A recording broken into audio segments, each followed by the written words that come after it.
And get started. It is 2 o'clock. I would like to welcome everybody to the second day of the Peconic Estuary Partnership Conference, Planning for the Next Decade.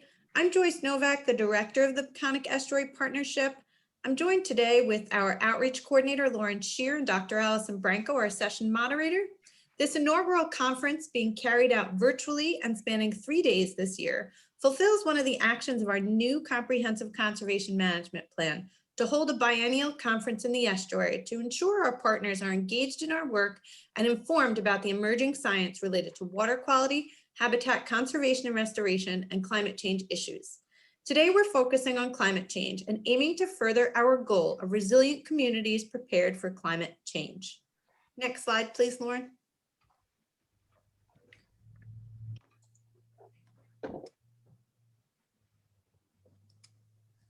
The Peconic Estuary was recognized by Congress as an estuary of national significance in 1992 and became the 20th National Estuary Program in the United States.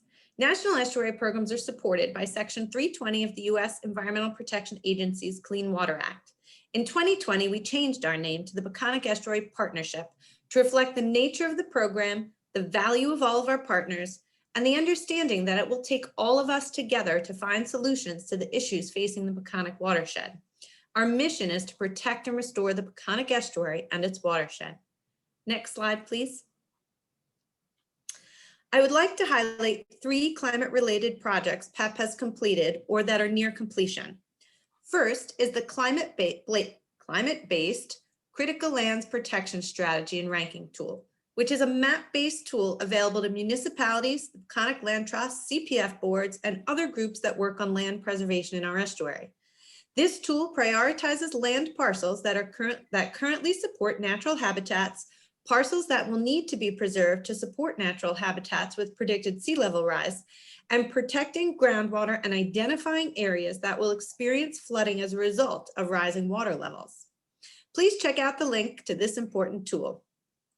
We have also completed a living shoreline project at Widow's Hole in Greenport with our partners at the Peconic Land Trust and Cornell Cooperative Extension, and are nearing completion of a living shoreline at the Suffolk County Marine Environmental Learning Center in the town of Southold with our partners at Southold and Cornell Cooperative Extension. These represent projects on varying types of shorelines. It is our aim to contribute to a series of demonstration projects to show our communities and local governments the benefits and possibilities of living shorelines over hardened shorelines. These offer a unique and beneficial type of coastal resiliency. I urge you to tune in tomorrow to our session to hear more about the value of living shorelines as natural habitat and coastal resiliency. I will put the links to all of these projects into our chat shortly. Next slide, please. In 2020, PEP launched their Comprehensive Conservation Management Plan, or CCMP, a strategic plan to harness the power of East End communities, local government, Suffolk County, and New York State to achieve our goals of strong partnerships, resilient communities, clean waters, and healthy ecosystems. Next slide, please. This conference is the culmination of effort over the past years to bring this document to life and launch our efforts together into the next decade of the Peconic Estuary Partnership. I'd like to introduce Lauren Shear, the PEP Outreach and Education Coordinator. She's put together this 3-day conference event and done a fantastic job at keeping our East End communities informed throughout the CCMP process and into the future. Lauren will introduce you to the video she's produced for us and talk about the flow of today's conference proceedings. Over to you, Lauren. Thank you, Joyce, so much for those kind words and for introducing me. I also would like to just welcome everybody and thank you so much for joining us today. As Joyce said, my name is Lauren Shear. I manage the education and outreach for PEP, and I'm very excited to share with you our partnership video, which is titled Peconic Estuary Partnership, A New Plan, A New Decade. When you get a chance, please check out this video. We would love for any feedback and for you just to enjoy watching it. We interviewed many of our valued partners to share with us their thoughts about the Peconic Estuary, what it means to them to be a part of this partnership, And a lot of them explained how our new management plan will help guide our work towards achieving the goals that are outlined in our management plan, including the goal of resilient communities prepared for climate change. So this video contains lots of great footage. There's beautiful photos in there of the estuary, some drone footage, and you'll really learn about the past, present, and future of our estuary and our partnership. So check that out. We're going to put that link in the chat box so you have easy access to it. And we're also disseminated it through our email and through our social media platforms yesterday, and it is on our website. So now I'd like to just jump into how this day is going to be run and the flow of the session. So I'm going to introduce our moderator in just a moment, but what Allison will do is she'll just kind of go over the focus of what this meeting is today, and then she's going to introduce our panelists. And each panelist is going to give an introduction, a 5-minute introduction on themselves and how they connect to our goal of resilient communities prepared for climate change. And after those introductions conclude, I am going to launch a poll for the audience to participate in, which we really encourage you to do so.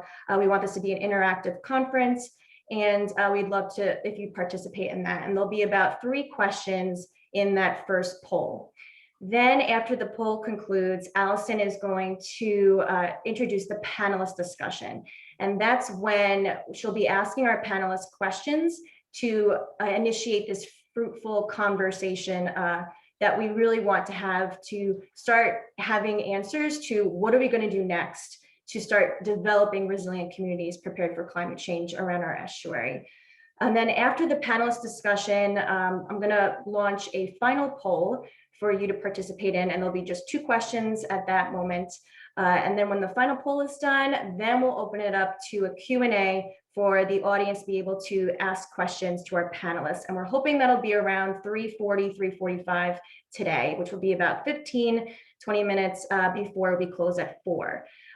With the questions, so you'll notice that you're entering the Zoom meeting today on mute.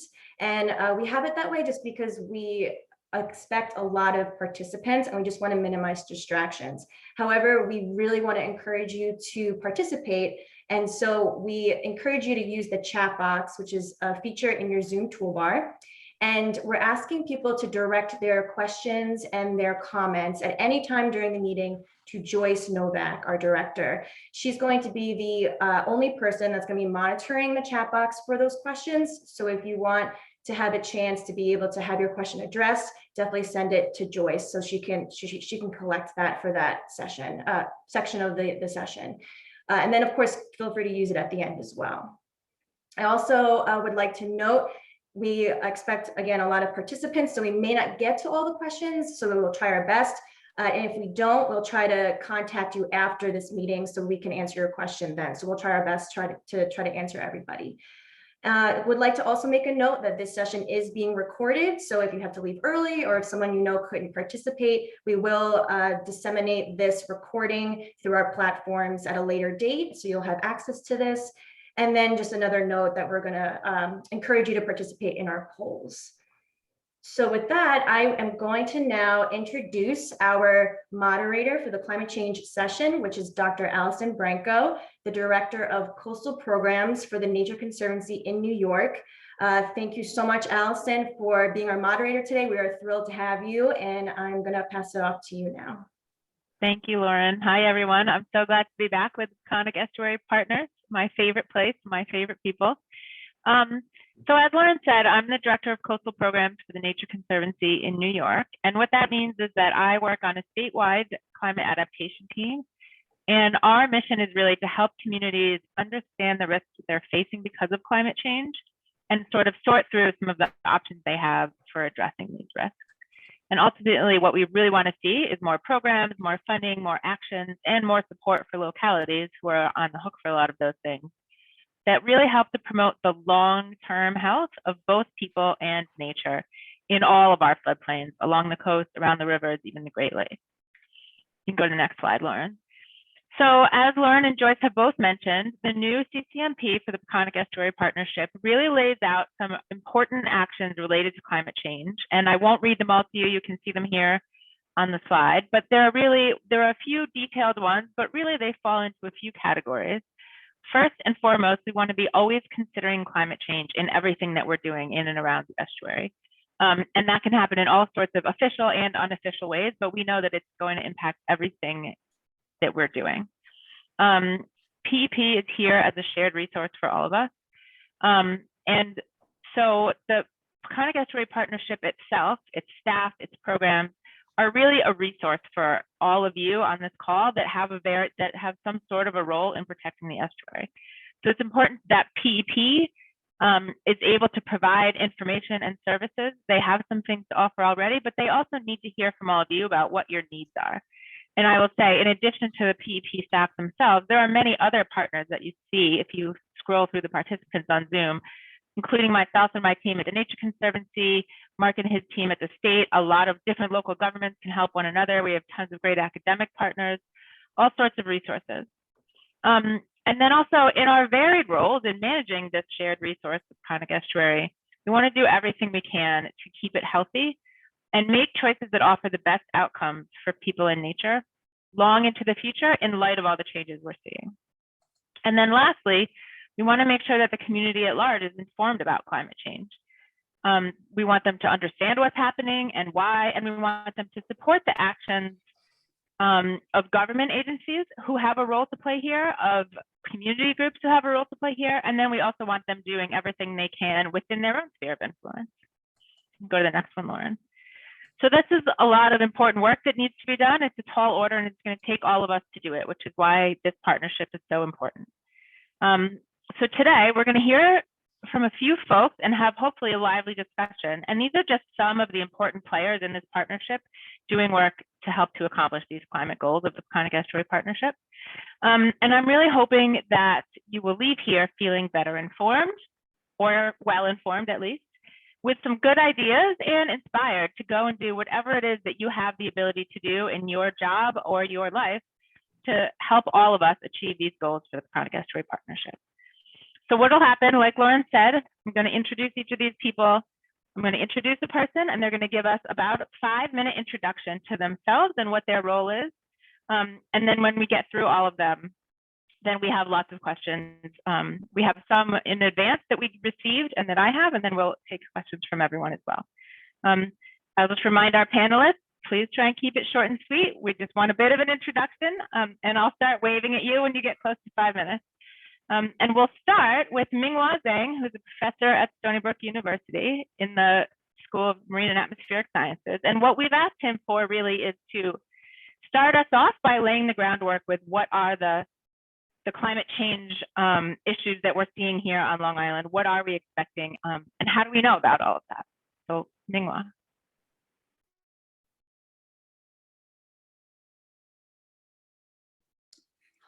Good afternoon, everyone.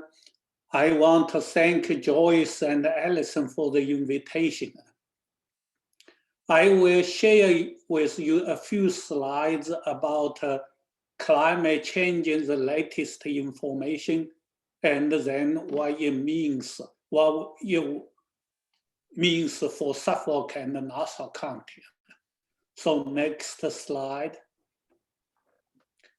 This is the latest. It's going to be off the press very soon. A busy picture, but I just want to highlight two things.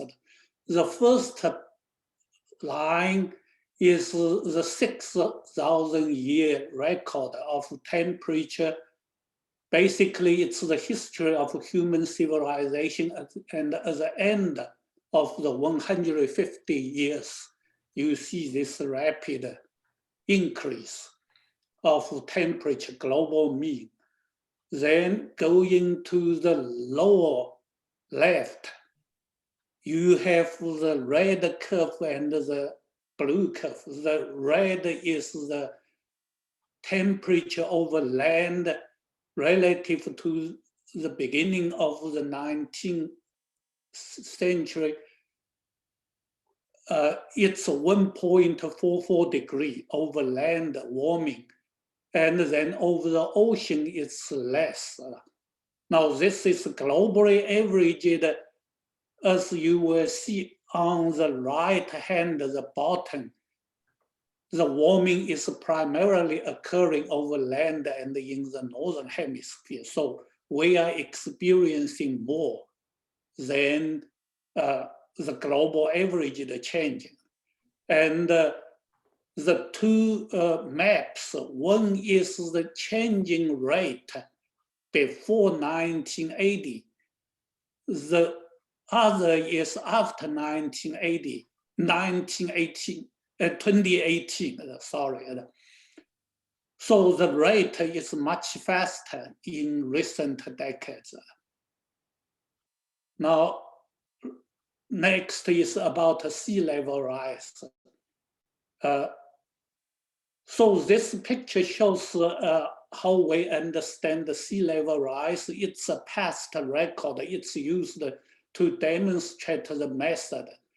The red line is from the thermal expansion by using measured ocean temperature. You can calculate the thermal expansion, and this is the change. The green line is because of the increased amount of water in the ocean due to melting of ice from glaciers and ice sheets. You add these two lines together, it's the dashed line above them. And then the blue is the actual measured satellite measurement of the sea level height. So you can see the sum of the thermal expansion plus the melting of land ice can largely explain the observed sea level rise. So these are the global pictures for the past. Now we come to the local record. Next slide. Let's just look at the temperature, the red line from 1900 to the present.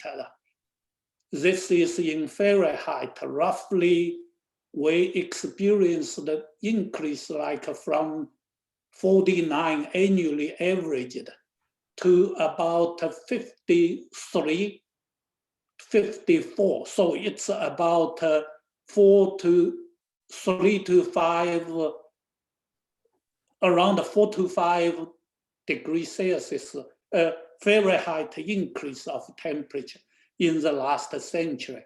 And many of us actually could feel, like I came to the United States in '88. At that time, we got lots of snow. Winter was cold, even during my time here.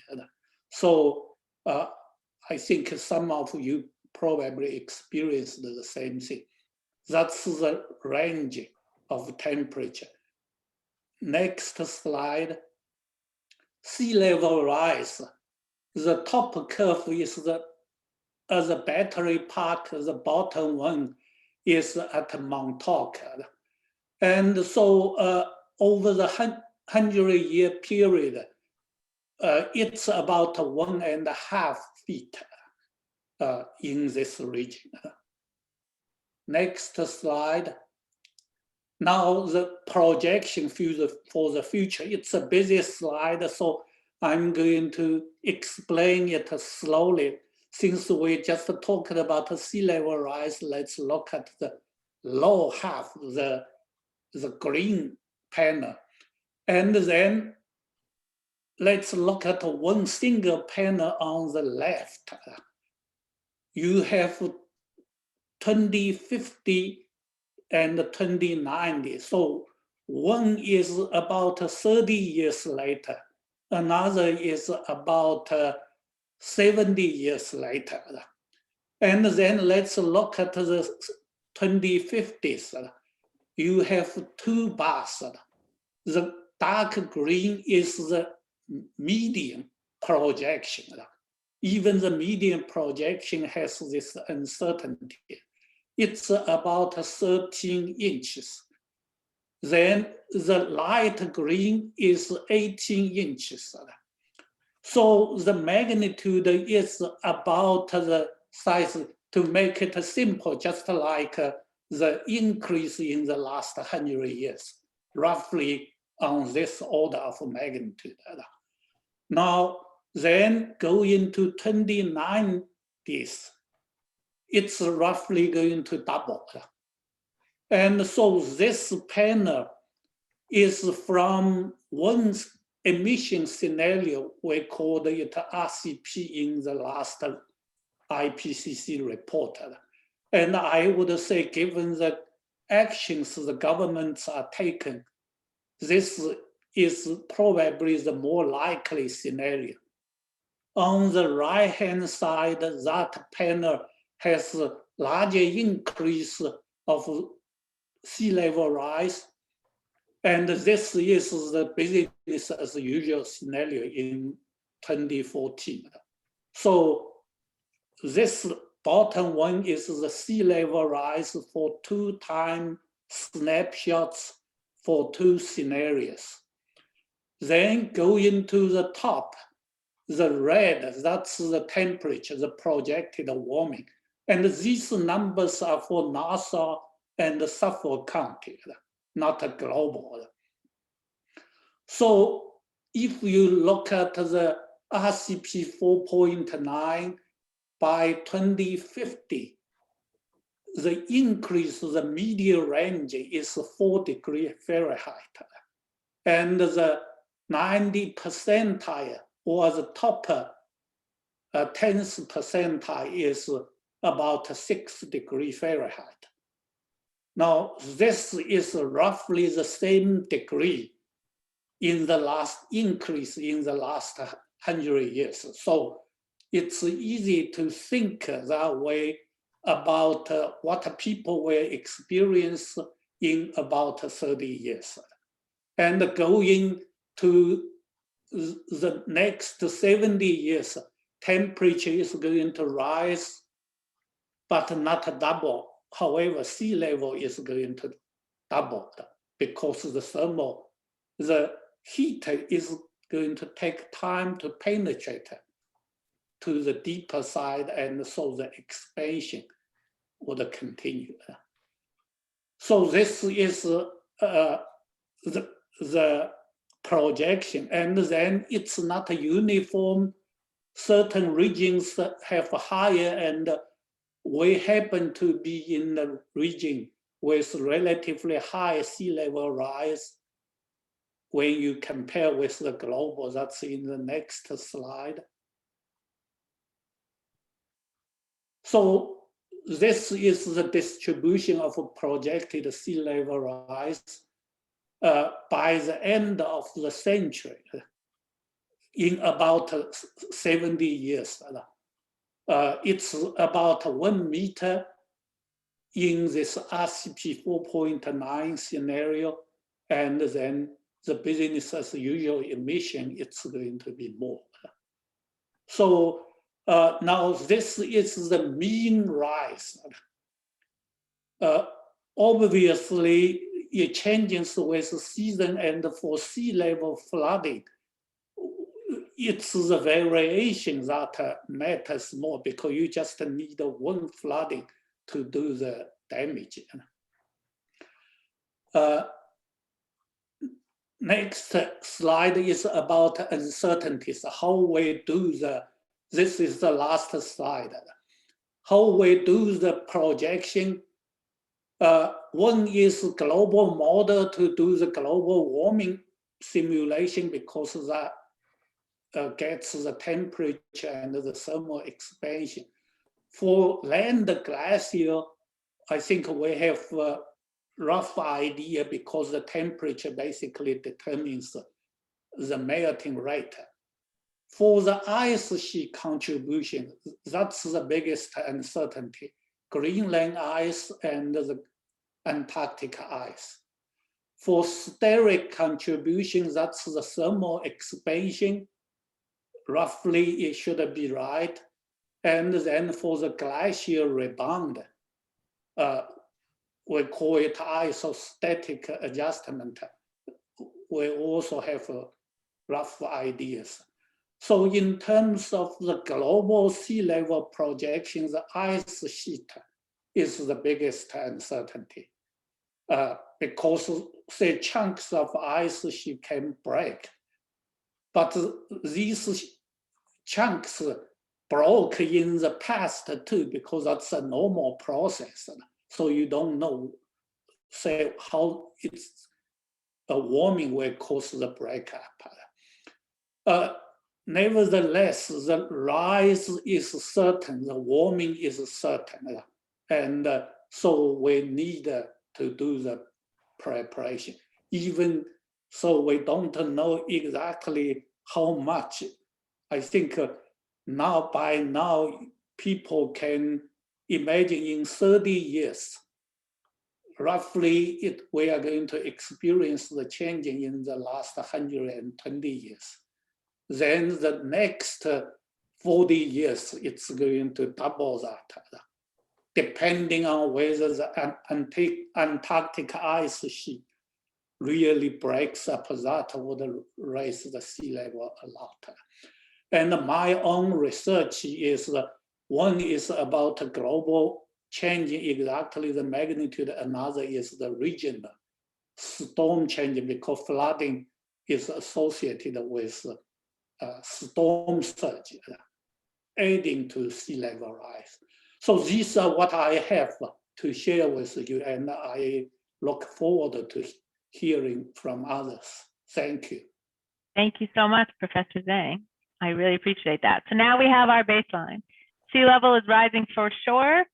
Temperatures are rising for shore. These are the sources of uncertainty, but we know we have a lot of work to do. So next, I want to introduce Mark Lowry. Mark is the Assistant Director for the Office of Climate Change at the New York State Department of Environmental Conservation. Mark.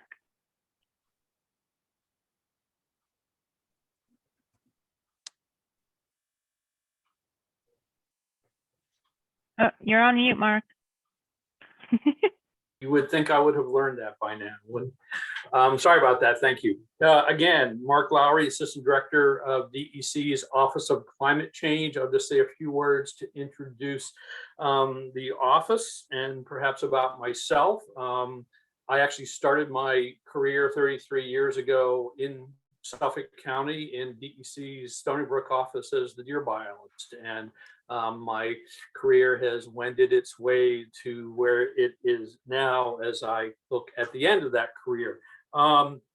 The Office of Climate Change is an administrative unit of the Department of Environmental Conservation. It has statutory responsibility to coordinate the state's response to climate change, both in terms of the mitigation of greenhouse gas emissions and adaptation to the effects of climate change. We currently have 15 staff, including 2 support staff and 13 professional level staff. And we are actually in the process of hiring still one more. We are one of the few offices in the entire state government that has been adding staff over the last several months, which I think points to the commitment this administration has to actually taking a leadership role in addressing climate change. Next slide, please. As Dr. Zhang has detailed, we have already observed climate change in New York State, and its associated effects are consistent with those that are projected by such reports as NYSERDA's Integrated Climate Change Assessment, affectionately known as CliMaid, and those projected by the the National Climate Assessment. In particular, as Dr. Zhang showed, we have already experienced a trend of increasing annual average temperatures, particularly winter temperatures, and more frequent and severe high heat days and heat waves. We have not only seen a trend of increasing annual precipitation, but a shift in the proportion of that precipitation that comes in heavy precipitation events, leading to floods, increased stream erosion, and other hazards. Perhaps paradoxically, yes. I'm sorry. Perhaps paradoxically, scientists tell us that the frequency of short-term summer droughts will likely increase. And as we've heard, of high importance to Long Islanders, New York State has already seen about an inch of sea level rise per decade since the mid-19th century, with the rates of rise expected to increase substantially over the next few decades. In short, climate change threatens New Yorkers' health and well-being in many ways, including through decreased air quality and diseases transmitted by insects, food, and water. Infrastructure, which represents community, state, and federal investment, will be increasingly compromised by climate-related hazards related to sea level rise, coastal flooding, and intense precipitation events. And critical ecosystems, agriculture, and fisheries will be increasingly threatened over the next century by climate change effects. Next slide, please.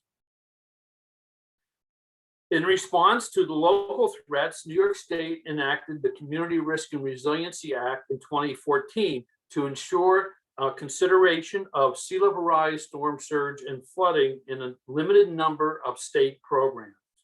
And in 2019, New York State enacted the Climate Leadership and Community Protection Act, establishing very aggressive nation-leading greenhouse gas reduction requirements. In addition to codifying strong, renewable, and clean energy goals, the Climate Leadership and Community Protection Act includes strong commitments to disadvantaged communities, environmental justice, and a just transition to a low-carbon economy. But also, the CLCPA amended the Community Risk and Resiliency Act to expand both the state programs that the Community Risk and Resiliency Act covers and the breadth of climate hazards that must be considered in those programs. Next, please. Although neither the Community Risk and Resiliency Act nor the Climate Leadership and Community Protection Act explicitly require municipal action, local action will be critical to their successful implementation. And the State's Climate Smart Community Program, which has actually been around since 2009, can provide a framework for action, can provide technical assistance and funding to participating communities. I'm happy to report that both Long Island counties, Nassau and Suffolk, all 13 towns, one of the 2 cities, and numerous villages are among the now 328. As about an hour ago, we got our 328th New York State community that have taken the Climate Smart Community Pledge. Some of these Long Island municipalities have been very active. Some are new to the program, just getting their feet wet. We're trying to keep their feet dry, as it were. And some were early adopters, but their efforts have lagged over time. So I would suggest that if a past commitment has faded, now is the perfect time to recommit to making your community an active climate smart community. And I would also suggest that all municipalities, whether they're pursuing certification or not, can use the certification framework to guide their local climate planning and implementation. Municipalities can organize local task forces. We find that no community has had a successful climate adaptation or action planning process without organizing a local task force to develop the climate action plan and ensure that municipal officials implement it. We urge communities to take advantage of financial resources that will be announced very shortly, as well as technical resources for which we will be announcing an RFP also very shortly to hire contractors to provide boots on the ground assistance to municipalities focused on adaptation and land use planning. You can also take advantage of NYSERDA's Clean Energy Community Coordinators to improve energy efficiency, install renewable sources of power to reduce both municipal greenhouse gas emissions and taxpayer costs, and adopt policies to encourage residents and businesses to do the same.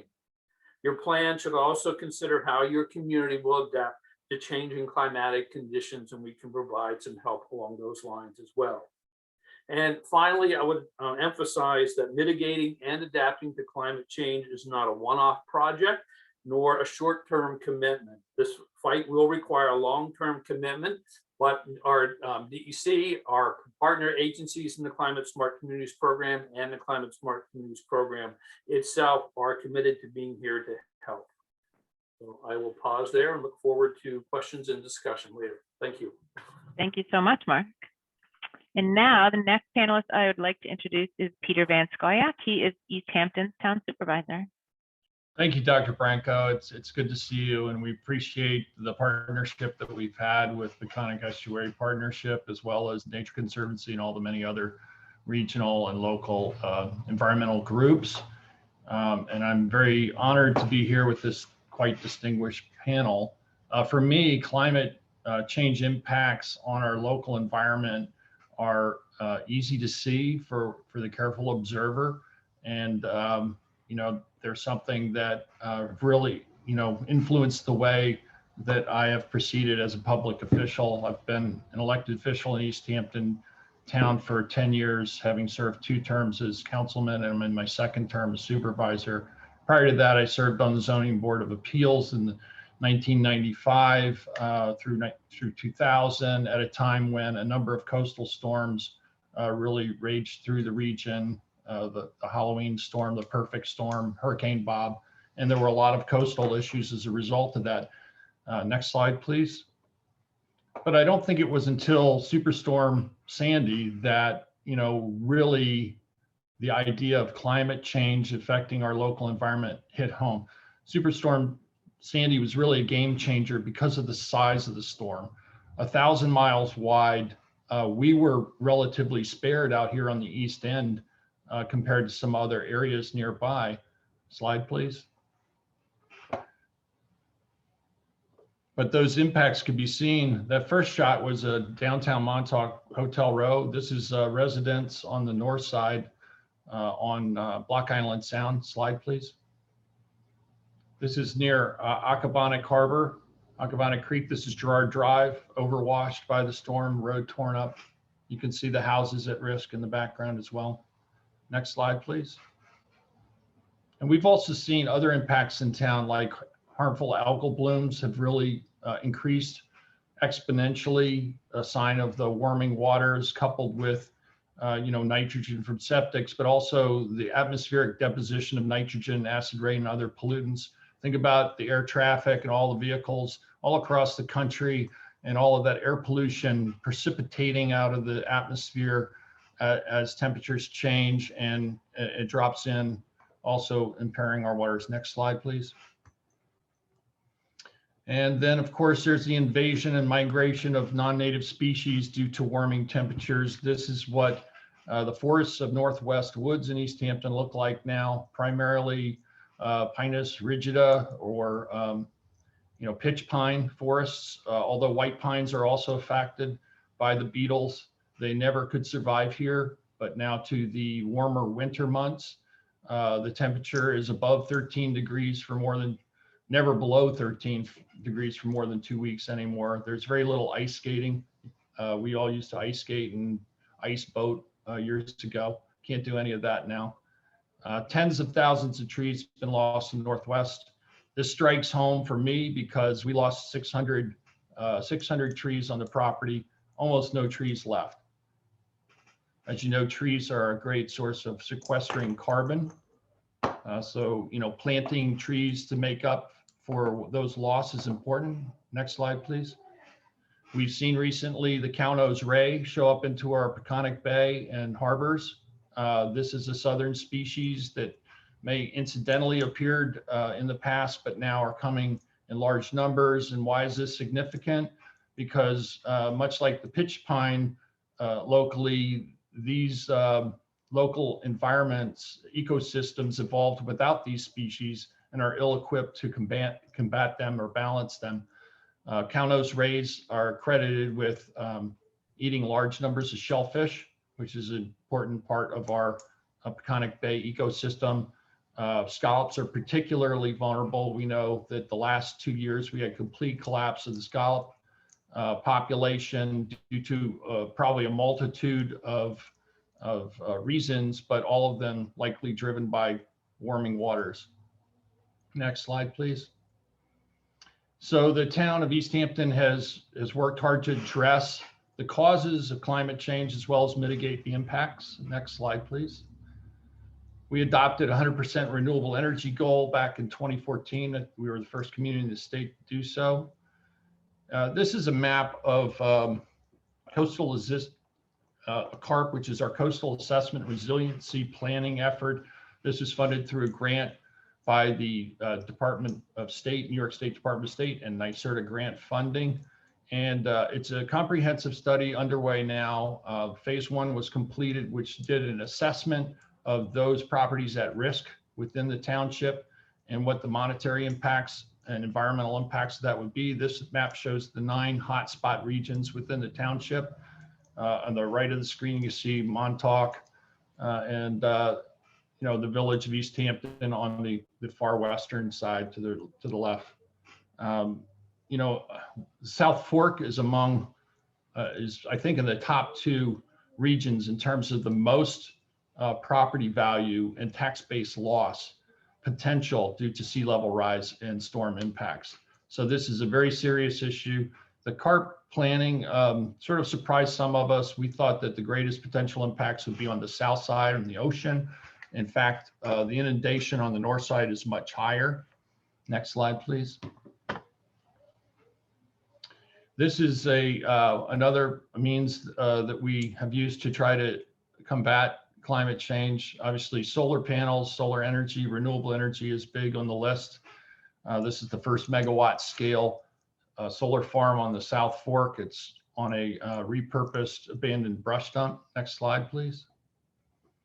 We've also had an effort within the community to try to get more people to sign up for solar through a competitive bid that went out. We have a reduced price solar installation. Next slide, please. I think it's important to lead by example. This is back in 2018 when the program first started and I installed solar on my own roof.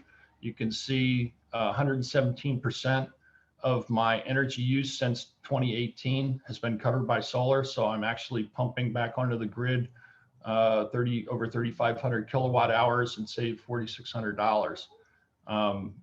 So all of my home use of electricity is completely covered. Now I have actually room to power an electrical vehicle. Next slide, please. These are EV charging stations, and we need to transition away from fossil fuel, but without infrastructure, we won't be able to do that quickly. This is an EV charging station that was recently put in a municipal lot out in Montauk, and it includes super fast chargers for both the Tesla on the left and the non-proprietary charging stations on the right. Next slide, please. Wind energy has been a really significant part of our energy, 100% renewable energy goal. As probably most people have heard by now, we were in negotiations with South Fork Wind, Ørsted, Eversource about building a 100% renewable energy source 35 miles off Montauk and landing that transmission cable here in East Hampton to provide renewable energy for up to 70,000 homes. Next slide, please. And one of the other things that we really need to be cognizant of it's not just a matter of offsetting fossil fuels, but we have to reinforce the viability of our local waters. The Peconic Estuary is such a treasured and valuable resource.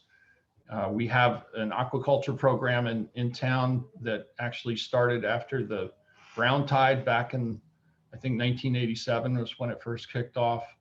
It actually started with a grant from the former Governor Cuomo,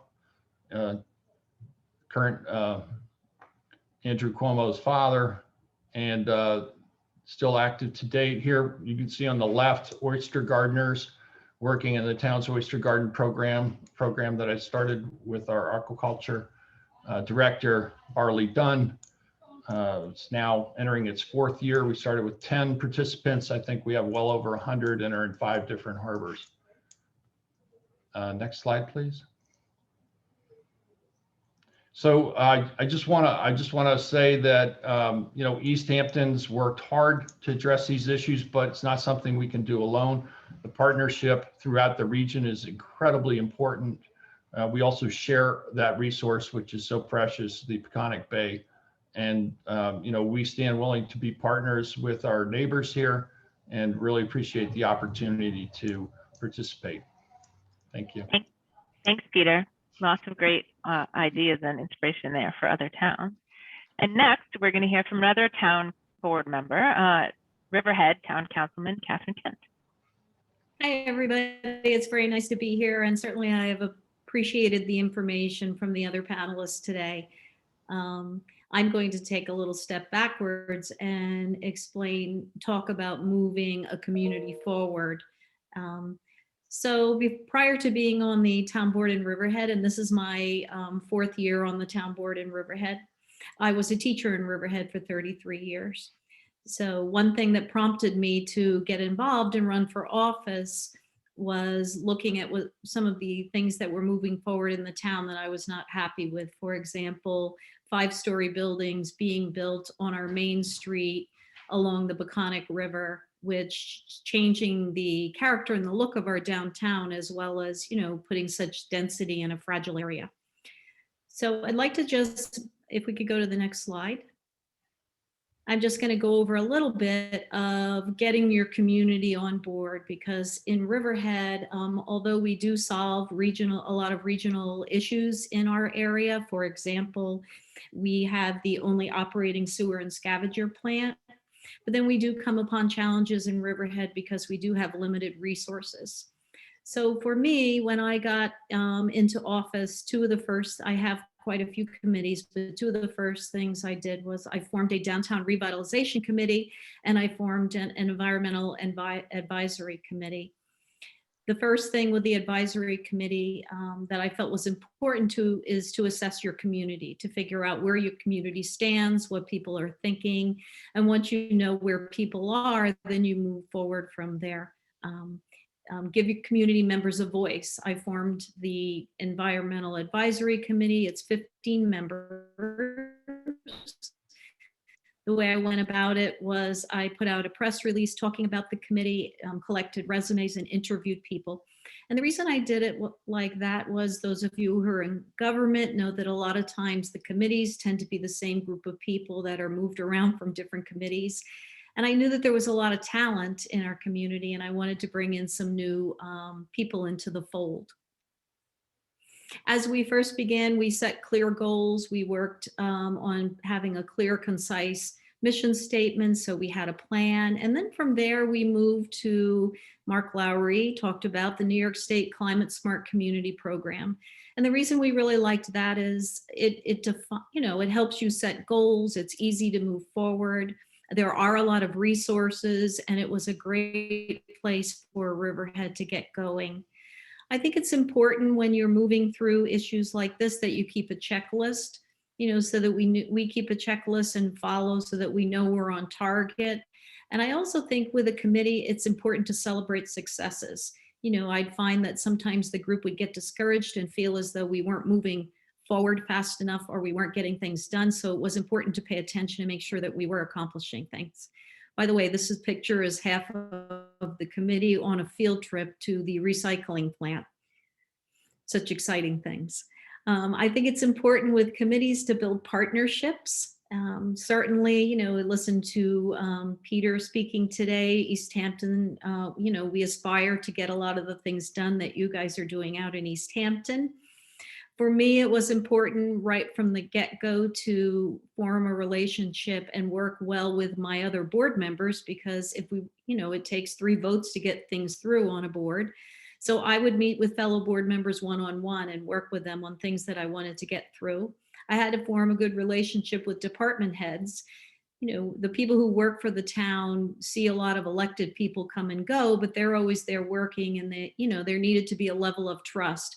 Particularly like with the engineering department and the town attorneys, they were people that were helping me get things finished.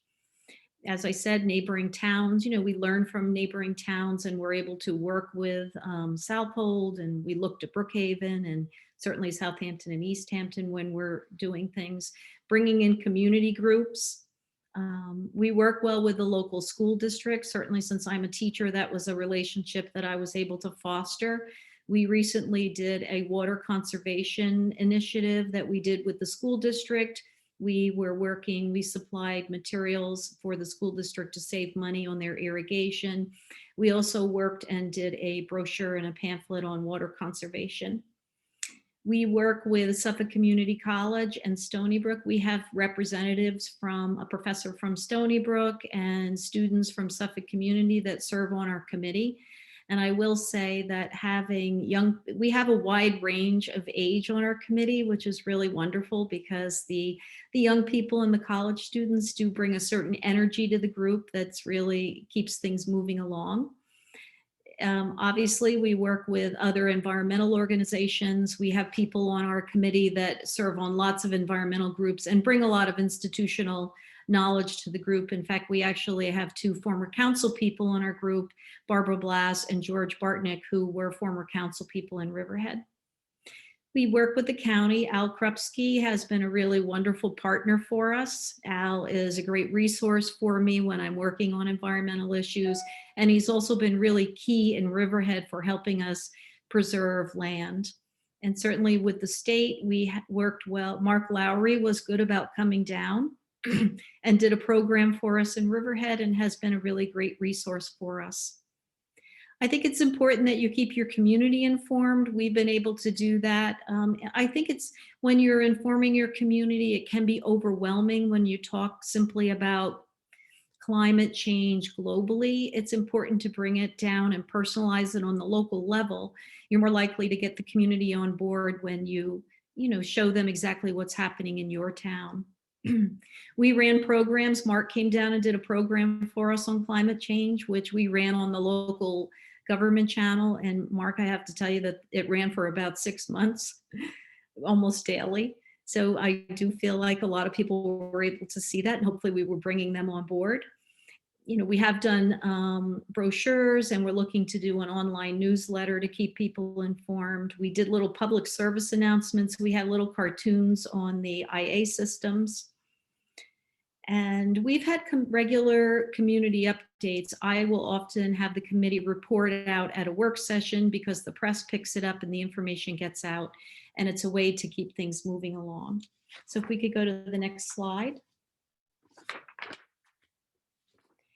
I think this is a map. I'm sorry, you can't see it very well, but one thing in Riverhead that we had to do right away was identify unique issues. And one of our unique issues in Riverhead is that our downtown area floods. And when I was first coming into office, someone who had been in office before said, oh, the flooding's not really a problem. It doesn't happen very often. Well, the flooding does happen a lot. It is a big issue. And I know that the first October when I was in office, I came downtown during a Halloween storm, and I started to turn in the parking lot, and the back parking lot behind Riverhead literally looked like the bay. You needed a boat to get through. So identifying your key issues in your town is important. And then one thing that I've been working on, through my downtown committee, I brought in a company, Urban Design Associates, who did a long range plan for the downtown area. And when they were doing the downtown area, they did speak with the community about where the water was going to be. I think they did in 20 years and 30 years and 50 years where the water would be.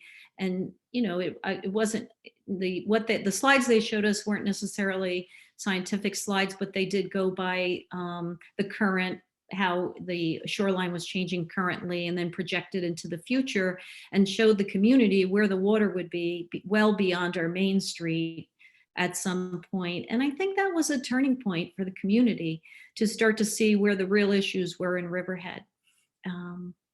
So through the downtown pattern book study that we did, we are going to be able to make zoning changes, which are important because in Riverhead, the current zoning allows a lot of density right along the river. So we're looking, to limit that density.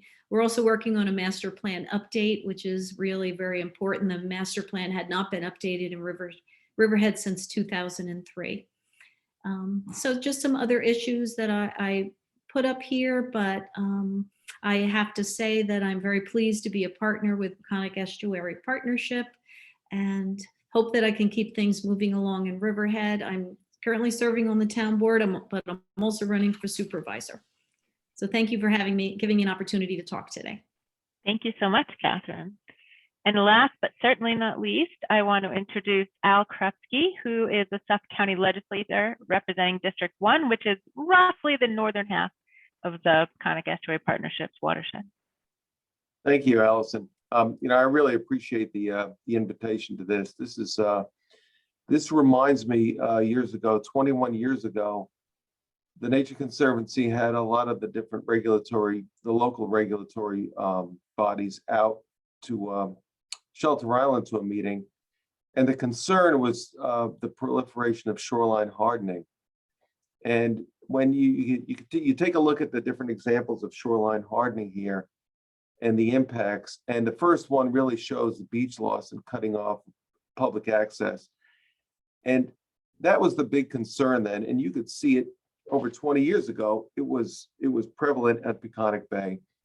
People had filled and bulkheaded. They didn't bulkhead their property. They went out towards the water, not realizing that the wave energy was going to remove the sand, deflect off the hardened structure, remove the sand, resulting in beach elevation loss forever. And that was a big concern a long time ago. And that meeting was very helpful. And I really want to thank, the Peconic Estuary Partnership for getting all the stakeholders together here for this sort of discussion. I know the discussion on wastewater and wastewater treatment was excellent yesterday. I see Catherine Kent there today. Of course, Riverhead's the star there with their sewage treatment plant because they're doing such a nice job there. And you had Fred Thiel on yesterday, who's got involved in so many of the good issues on the East End. So this is something that has been, with sea level rise, has really accelerated the erosion on so many different properties, and it leads to that balance. And I was a town trustee for 20 years with the jurisdiction of not only the wetlands but also the coastal erosion hazard area, and it's that balance between private property and public property rights. And so, how do you protect people's private property, the upland, against storms and against erosion events, and how do you protect the public's access to the beaches for fishing or recreation? And that's a big, certainly a big challenge with sea level rise. And we've heard the other speakers speak about the effects of sea level rise and the projections and how high it's going to go. And so that's going to be a big challenge to balance the private property rights with the public property rights. And I did form a coastal resiliency task force a year ago, which was, the progress was interrupted by the coronavirus. But because there needs to be more consistency in permitting, and you've got local municipalities that have wetland and coastal erosion responsibilities and jurisdictions. You've got New York DEC, which has a parallel jurisdiction of permitting, and then you've got the Army Corps of Engineers that has a lot of impact on a lot of the coastal erosion structures and processes. And we really need to get people in the same room, because when you have the public's rights to concern yourself with over their access, and then you have the private property owners' rights to try to protect and use their property.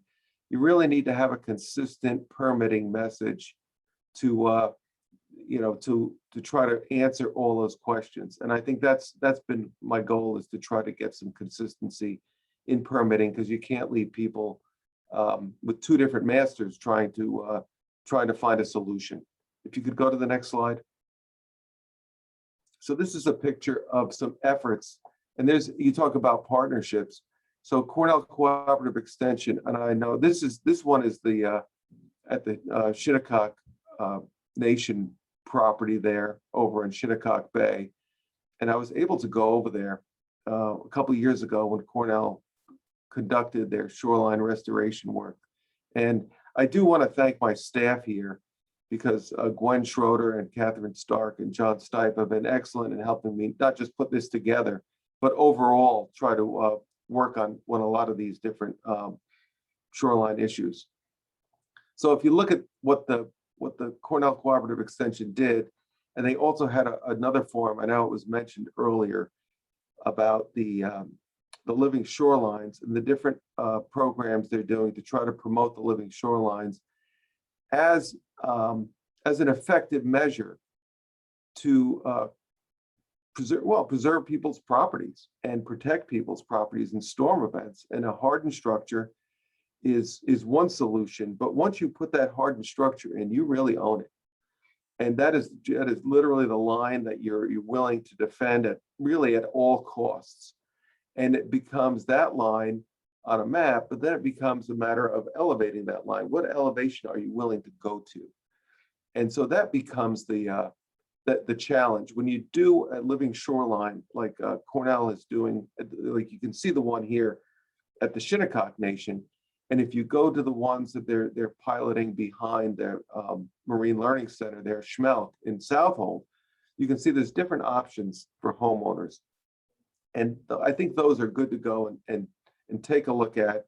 They obviously don't work for every homeowner, but these are good options for and not even for managed retreat. They're just good options for maintaining your property in a way it's practical and that it's affordable, and that you do have, it does leave your options open.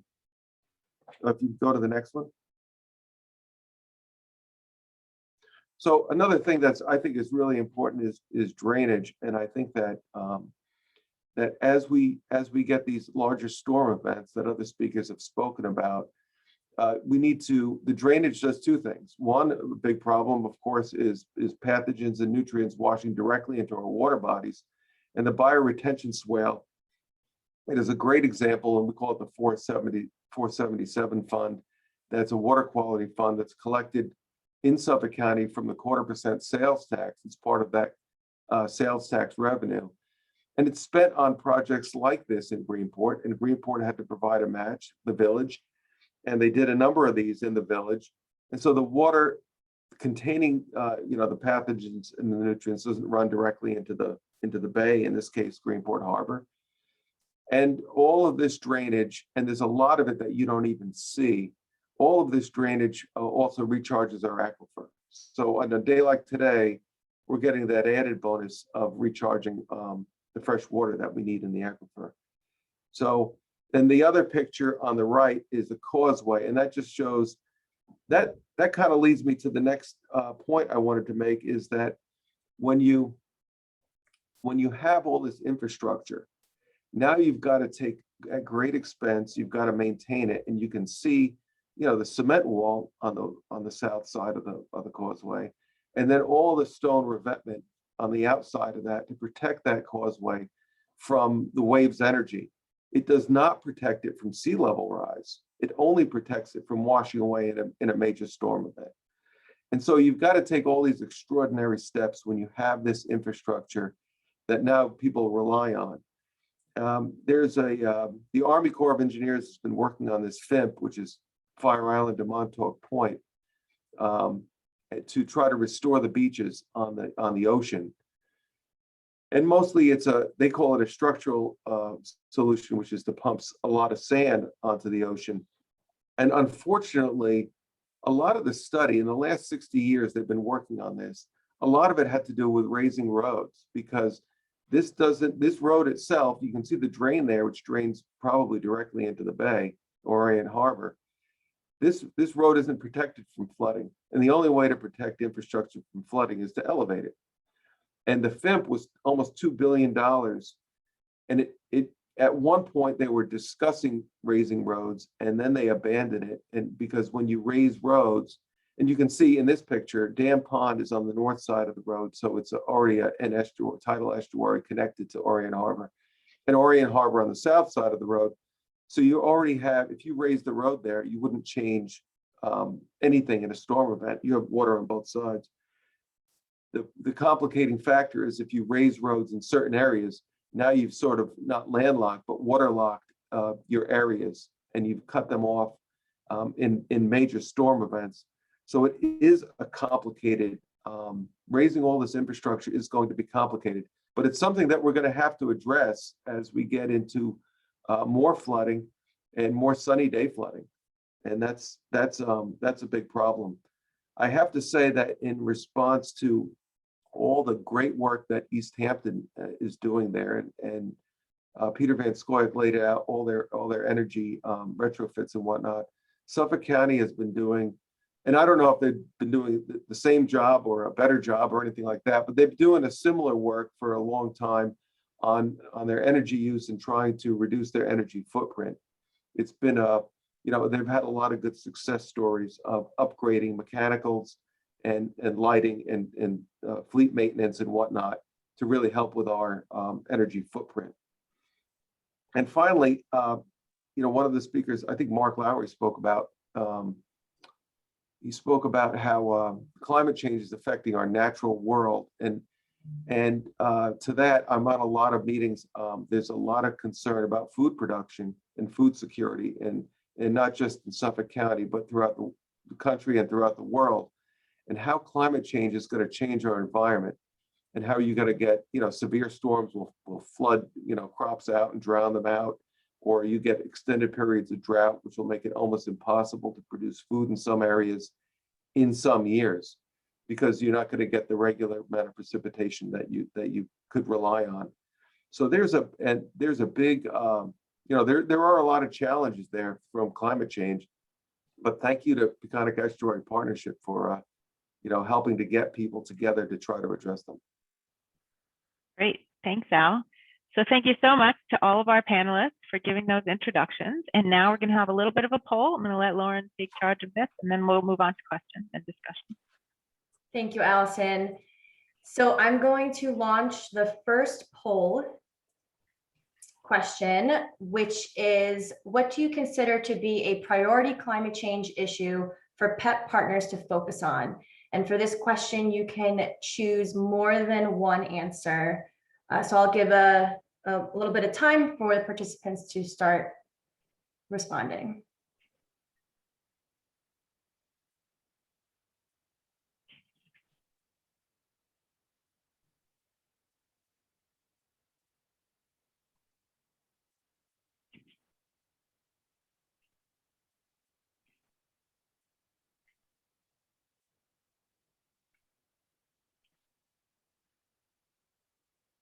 Still getting some votes. I don't want to cut anyone off.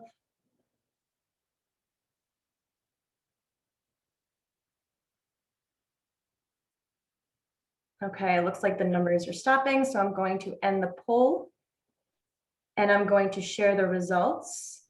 So it looks like the top choice was a need for public awareness of anticipated impacts of climate change on the Peconic Estuary and practical ways to mitigate and prepare for them. So this seems to be a favorited choice as to what we consider to be a priority issue to focus on.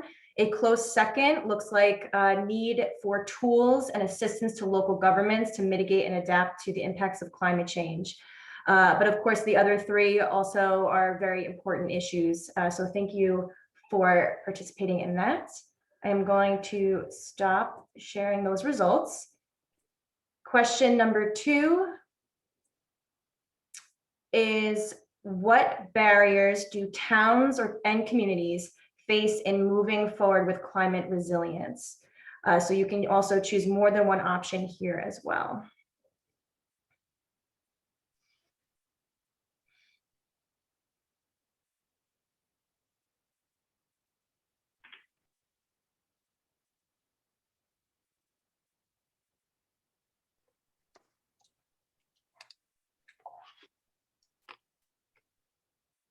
A few more seconds.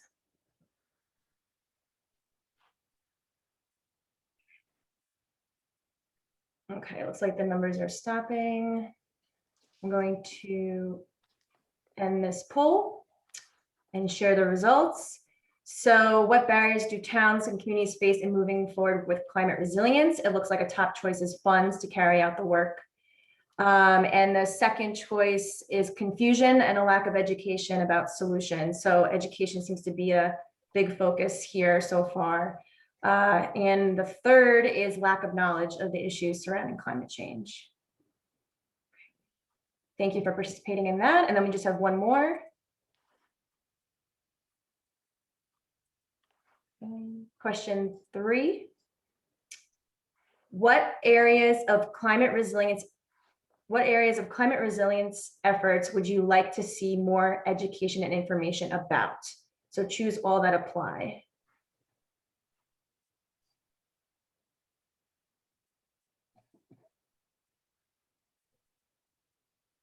Oops, it looks like that stopped. Let me just relaunch that. Okay, start over. There we go.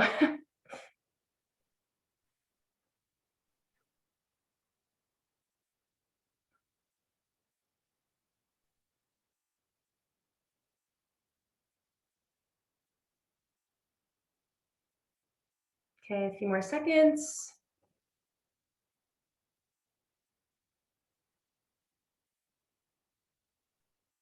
Okay, it looks like the numbers are slowing down.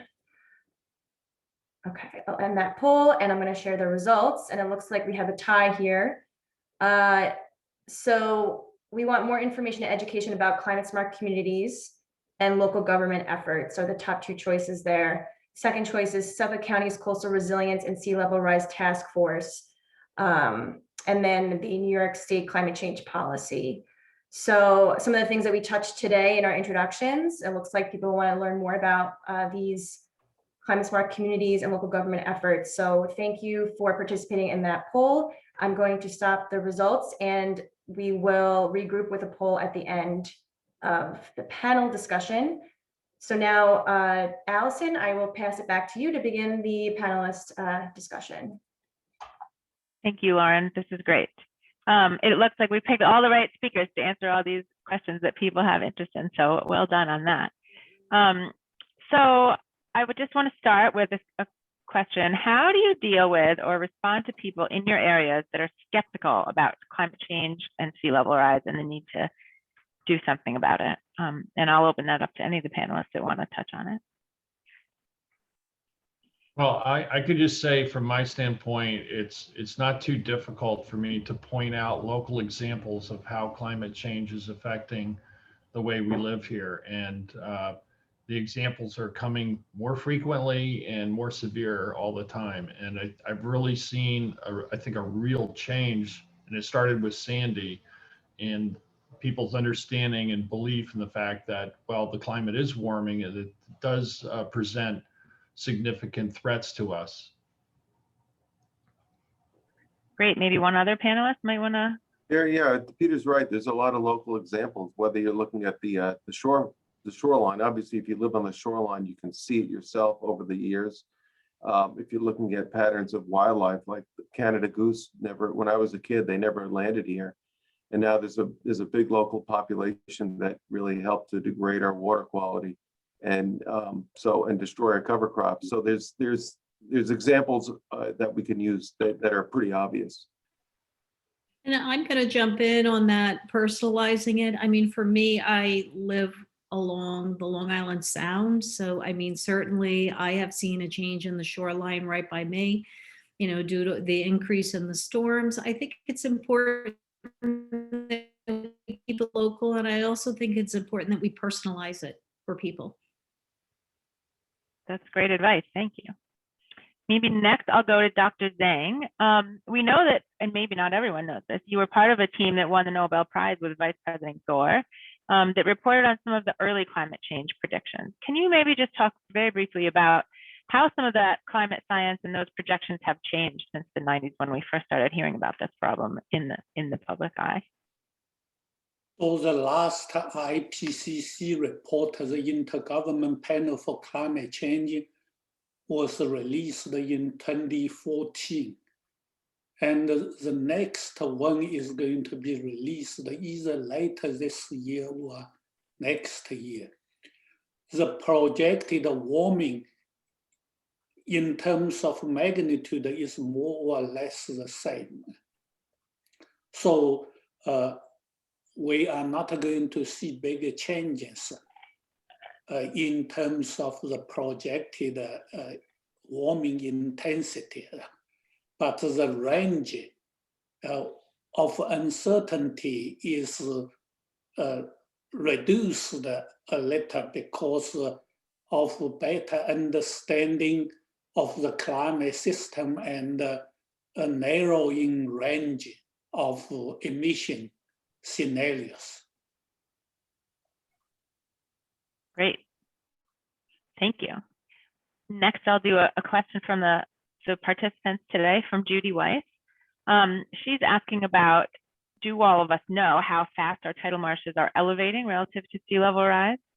And is urging us to get a handle on that information, because if we are losing it, we have a problem. And I know the answer to this question, but I'll just ask first if any of our panelists want to talk about the status of our salt marshes and what you think we ought to be doing about them. Well, I can say that in East Hampton, we recognize the fact that the inundation, especially on the north side, is really going to impact all those estuaries and tidal marshes. And so we've actually been very active in trying to buy up properties with our community preservation fund and remove the structures from them to allow areas to become naturalized again and to give those buffers between the existing marsh line and where we think the marsh needs to go as sea levels rise. But it's a huge problem, and it's an effort that we're going to have to continue working on. And it's the same thing on the North Fork. You know, you try to have areas where you can have marsh migration take place.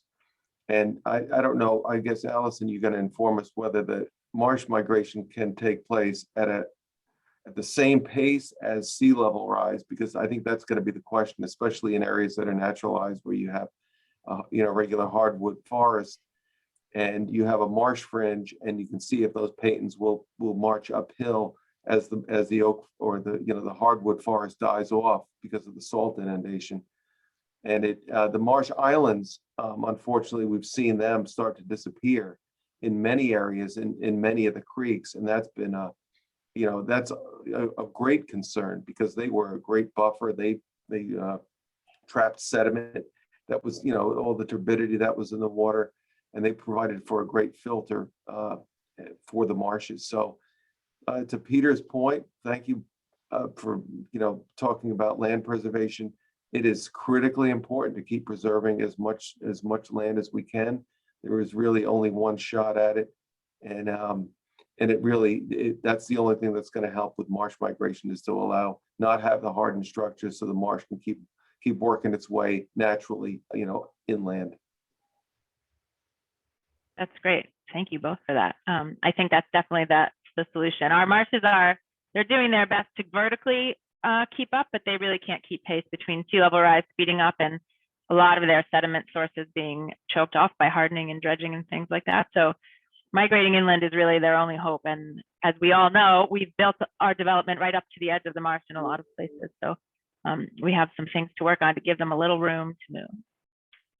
And I might just pivot off of that and what Peter said with another question we have, which is, are towns prepared to make some of the more difficult decisions involved here in climate adaptation, such as retreat and buying out properties? I know Peter has said that Hampton has already started working on that. What do other folks think about, are we prepared on Long Island to start having those difficult conversations? I think we definitely need to have these conversations. Obviously, we need to change the way thinking of everybody, and perhaps we want to phrase it a different way than retreating. I think it's how we frame it. But yes, I think that we have to educate our community, which is a key point, and change the way of thinking. But we do need to, yes, these are things that we clearly have. Well, it's a property rights issue. So people are willing to do what they feel is necessary to maintain their property. And it gets to that point where, if it gets to that point where they're willing to sell because they're not willing to maintain that in the face of Mother Nature anymore, it's going to come to that point. But some of this is ongoing. There is the Mastic Conservation Area. And I know it's not on the Peconic Estuary, but it's an important example of NRCS and Suffolk County and Brookhaven Town have all been buying up parcels in that area for preservation. And a few of them had to be deconstructed, They're mostly vacant parcels. They weren't built on because they were so marshy, but putting them into public hands will ensure that they'll never be built on. And I think another good function that is, my partner on the South Fork, Legislator Fleming, when we were going through this exercise of buying some of these parcels, so that whenever we buy any open space, we should always make sure that in the wording, in the resolution, it says that these parcels should always be used for any kind of storm resiliency projects in the future, so that they're not, in a passive park system where you couldn't use them for drainage, or you couldn't use them for recharge or any kind of storm resiliency. And I think that was important when we do buy these parcels, to make sure they're used for a larger public benefit. I think Catherine really hit a really important point, which is messaging, communication. I think we saw that in the poll, that there was a really high interest in how to get the information out. And, I agree that the word retreat means failure or giving up. And I think, a better word to use always is adaptation, because that's what our species has been best at, is adaptation. And we really need to tap into that ability now more than ever and adapt to the changes.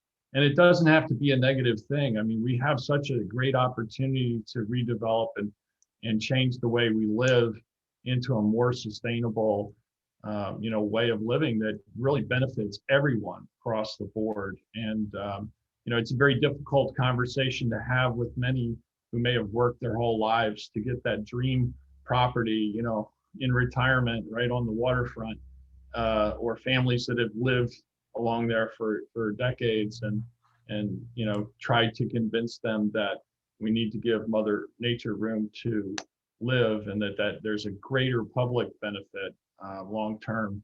And we have to work out ways to incentivize that and not leave people behind in the process as we make that adaptation. That's really key.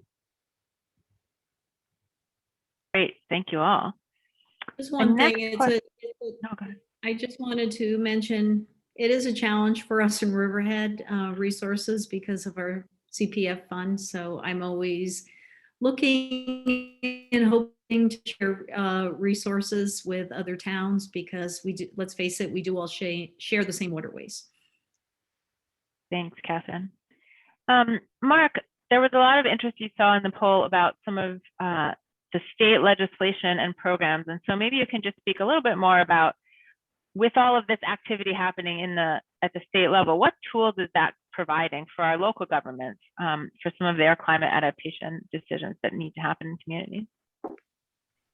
I think you're referring to the more recently enacted Climate Leadership and Community Protection Act, which is really focused on greenhouse gas mitigation.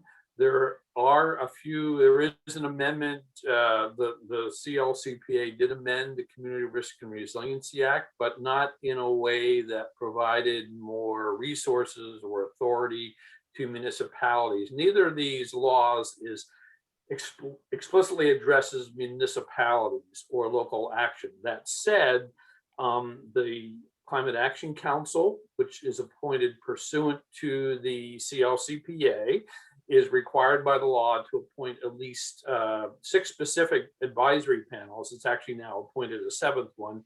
The one that it was required to appoint was the Land Use and Local Government Advisory Panel, and I happen to have been appointed to that panel. And the CLCPA does not explicitly require that the council develop recommendations for adaptation and resilience. That said, the Commissioner Basil Sagos, DEC Commissioner Sagos, who is one of the 2 co-chairs of the council, directed the Land Use and Local Government Advisory Panel to develop adaptation and resilience recommendations. And these are going to be included in the scoping plan that the council is required to develop. And I happen to have been volunteered to coordinate that effort. So frankly, I've been leading a group of staff and stakeholders and advisory panel members in developing adaptation resilience recommendations. Those can, the most recent public draft of those recommendations can be viewed at climate.ny.gov, which I believe has been posted. And we are taking comments on those recommendations, but they will include recommendations to address a lot of what we saw on the poll, to expand state efforts to provide resources, to provide state funding. Many of you, you're probably all aware that the recent budget authorized that a bond act be placed on the 2022 ballot. Many of the recommendations that are being brought forward by this adaptation resilience group would be fundable under that bond act. And so we would anticipate that these kinds of resources, at least some, if that bond act is approved by the voters, some of those resources would be able to support local projects as well. And obviously there's also I believe there was a commitment to $500 million in infrastructure investment. And one of the things we need to do is make sure that those investments are built in a way that considers future conditions. Great, thank you. Next question.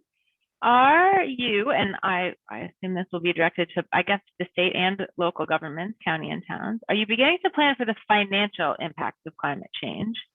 From some adaptation practices discussed, the need to do a lot of these projects, but also the potential for changes in growth and the structure of our communities. And I will just relate that to one other question that we had, which was about what are the barriers to making good planning decisions in the face of climate change? If I could, Allison, I think the way to make good decisions for climate change is just to make good decisions. And I did put in a resolution in 2019 directing the Department of Public Works to take sea level rise into consideration when constructing and reconstructing county roadways, because the roads are our basic infrastructure. And if you don't take sea level, if you're going to make an investment of millions of dollars, and the county DPW, and I'm sure the towns will spend a fortune, constructing and reconstructing roads, you should do it the right way and take sea level rise. You're making that massive effort. Take sea level rise into account, because it'll pay off in the long run. But not to think about that, not to plan for that is very short-sighted, and not that less costly either, because this sort of road and infrastructure work is costly to start with. So you just have to have a plan to when you're maintaining your infrastructure, to take that into account. East Hampton just recently declared a climate emergency, joining some other municipalities that have done so too. And I think the infrastructure costs are unavoidable, and they're going to be incredibly large. There was discussion, I think Mark was talking earlier about how, precipitation, hasn't increased a huge amount in terms of total rainfall, but the rain events come in much more, violent ways. It doesn't just drizzle all day, although today is the exception, I think. The rain pours you get an inch or two in a couple of hours, and we've had increased floodings throughout the town and our roadways, which with much more frequency. Stephen Hand's Path's been closed at least a dozen times in 2020 because it was impassable due to just rainstorms. That's really kind of unprecedented. We now are having to look at finding solutions to divert that rainwater elsewhere. It's just one small example. Al and others have mentioned the impacts on crops and whether or not you'll be able to farm. We had dust storms in Amagansett a couple of years ago because it was so wet in the fall for so long that none of the potatoes could be harvested. And when they were finally harvested, it was late to establish a cover crop. It barely took hold, and migrating geese, which would have gone further south in past years because of the colder temperature, wiped out the field. And so all winter long, topsoil's blowing away. It's a mini dust bowl. So there's so many different impacts, and we just have to address every single issue we can as often and as with the greatest effort possible. Allison, if I can add, one of the challenges in convincing decision makers to, in fact, incorporate the additional costs, that the incremental costs of building and siting for future events, is that those are often avoided costs and in the future, and you don't sometimes see the immediate effect. You know, the supervisor pointed out his pretty short payback period on his personal solar farm or solar installation, and a lot of times renewable or energy efficiency installations have a short payback. When we're talking about raising a road, you may not see that payback for a while. And so it can become difficult to, again, sell that, if you will. But the fact is, if we are going to continually be increasing the amount of our public funding that goes into repairing infrastructure, we're going to have fewer funds available both to invest in mitigation of greenhouse gas emissions or to put to other social programs for that matter, whether it's education or addressing homeless or any of the other social problems we have. We're probably always going to invest in fixing our infrastructure first, and we're going to have less resources for other important things if we don't plan and deal with the problem now.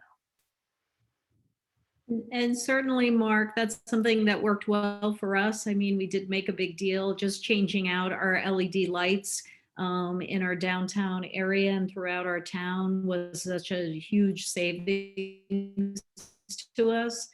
That was one way. And also, you know, we're always, as far as funding infrastructure projects, certainly we're always looking to grants, trying to be creative in any way. Great, thank you all. Next, let's move on to what are some of your views on the challenges of protecting and restoring clean water, which is, of course, one of the major goals of the Conic Estuary Partnership. What is the challenge of accomplishing that in the face of a changing climate?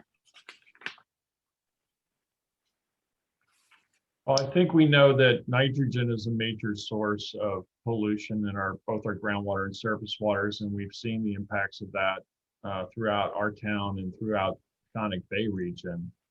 So, you know, dealing with our water and keeping it clean is so important. We have something like 360,000 septic systems in Suffolk County, only marginally better than what the Romans were doing 2,000 years ago. It's essentially just a hole in the ground where you put your waste. And, you know, so there's new technology, and we've been offering rebates, and I know the county and the state have been funding that. It's a Herculean effort, but it's one that we need to advance and accelerate.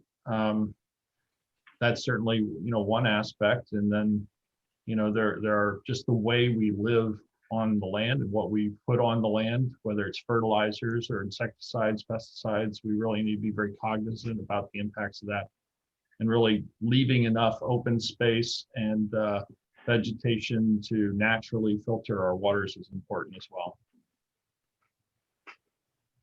Great. When I started as a county legislator, I didn't really know Steve Ballone, and I was very encouraged to hear him talk about water quality issues.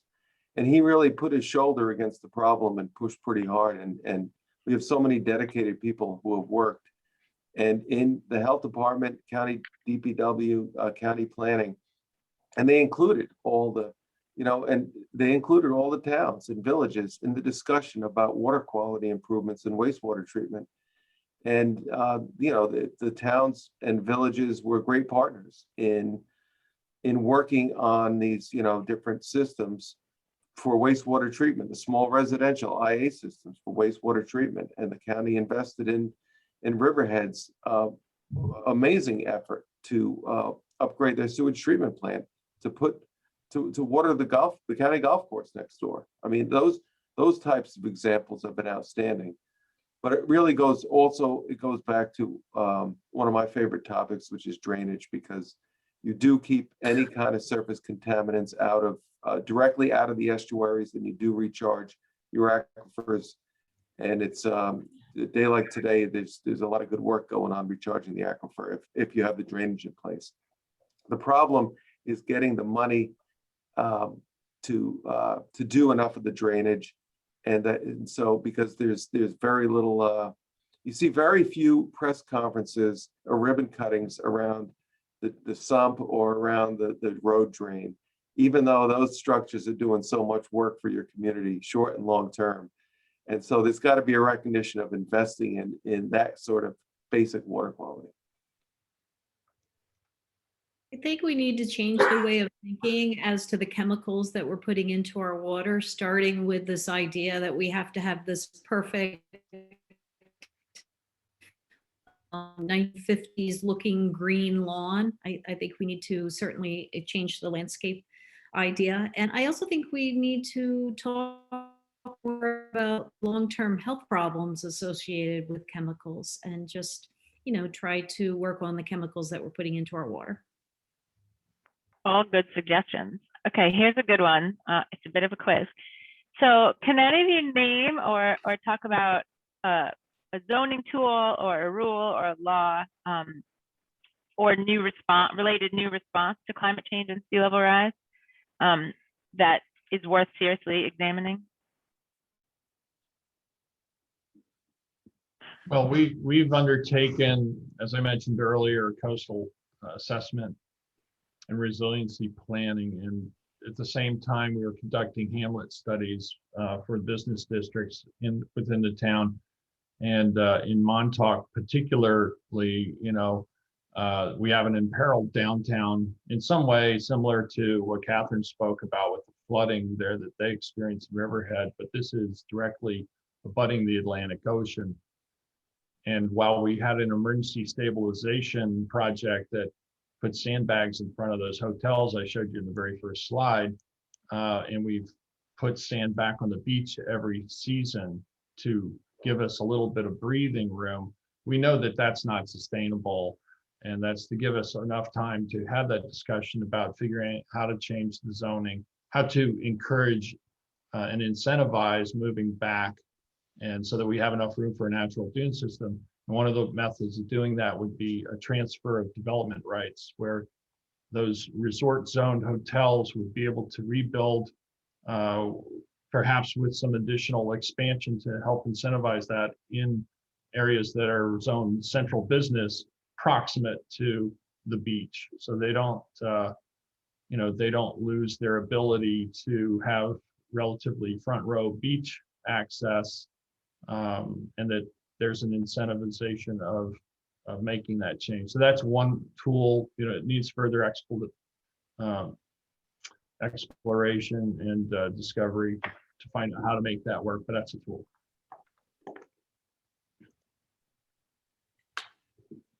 So Allison? I think Oh, sorry, go for ahead. us, we have an issue with, there's a real push for development and density, and certainly I have had a pushback, I think Al referred to property rights.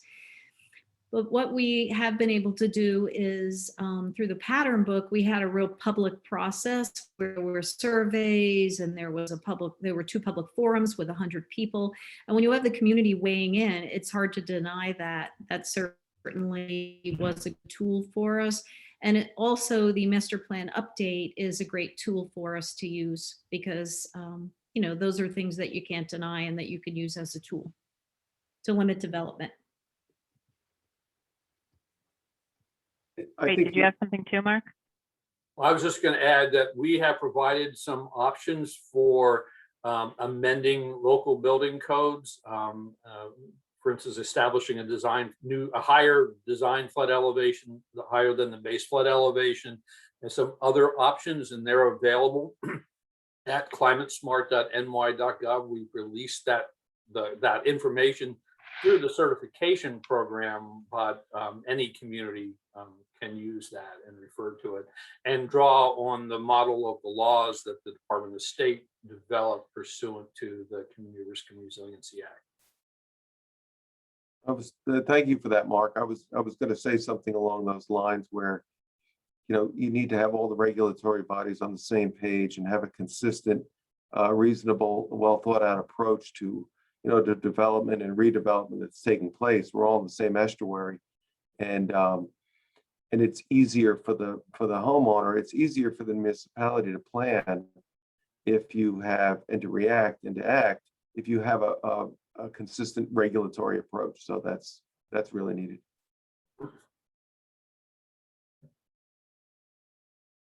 So Al, you noticed from the poll that there was a lot of interest in your climate change and sea level rise task force at the county level. Maybe you can just speak for a minute about what are some of the things you're hoping that task force can accomplish now that we're going to be moving toward being able to get people focused on things other than coronavirus soon.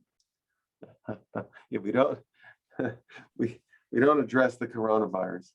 Now it hopefully will get the local leaders involved with the DEC, and in some cases with the Army Corps, to say, look, this is what we need a consistent approach, whether it's allowing for marsh migration, or whether it's how to best protect upland against a storm event. And I'm not talking about the Atlantic Ocean, I mean the Peconic Bay, storm events, and how to best manage those. And then the longer term goal is how do you get municipalities, if there is money available, if there's this state or this federal infrastructure, this surface infrastructure bill, if there is money available, how do you prioritize where to elevate your utilities or strengthen your utilities or elevate your roads? Because there's going to be a limited amount of money. It's not unlimited, certainly, and it all has to be paid for. But I think we need to prioritize more as a regional approach and look at emergency evacuation routes and look at different well-traveled areas and roadways that have, you look at Montauk Highway, the whole stretch of it that has some low-lying areas throughout it. And those areas really need to be addressed. We have the picture of the Orient Causeway. Those areas really need to be addressed. So not only during storm events, that you have like a long-term approach towards infrastructure. So that's the goal of the task force, is to try to get more of a, and that's why this partnership is so important. The Peconic Estuary Partnership is so important, to try to bring together all the stakeholders. That's great. And we have a related question that has come in, which is about, we've heard a lot from the new federal administration about infrastructure stimulus package. What should we be doing now in the Peconic Estuary Partnership, and all of us that are worried about climate change, to prepare for hopefully a whole bunch of money for infrastructure coming our way? Well, you have to get your wish list. I know that I've been speaking to the Commissioner Brown at DPW about this, and he's got a wish list. But a lot of the roads are, the county roads intersect with the state roads, intersect with the town roads. So there's got to be a lot of collaboration on and coordination on, if we fix this, it's not going to do you any good. And if you fix that, it might not do any good, because we're not going to fix our end of it. So there's got to be a lot of collaboration on how that money's spent, I think, regionally. And there's a lot of good partners here on the call. I mean, you look at the towns, they're used to working together and working with the New York State DOT and county DPW. I Great. suspect that a lot of these, the county and the municipalities have hazard mitigation plans in place that have lots of projects that are current hazards that have not been addressed, and that certainly should be a first place to look. That's a good one too. And a plug for, make sure when the county is updating its plan, you get involved in that process, because everyone always gets invited. I love it. We have a question about, how do you think you can maximize stakeholder buy-in in these climate adaptation conversations? I think, stakeholder buy-in is one of the most difficult tasks, really, whether it's, and it starts with education, I think. And, we saw again in the poll earlier, more information, more education about the issues that are being faced. And, that's a big start to getting buy-in. The next part of buy-in is, that's a great plan. I really appreciate what you're doing, and I'm all for it until I have to open up my pocketbook. So, funding obviously makes stakeholder buy-in much easier. And I know Catherine's talked about funding. That's one of the biggest obstacles that any municipality is going to face with a 2% tax cap for sure. And we benefit 5 East End towns some more than others with the transfer tax from the Community Preservation Fund.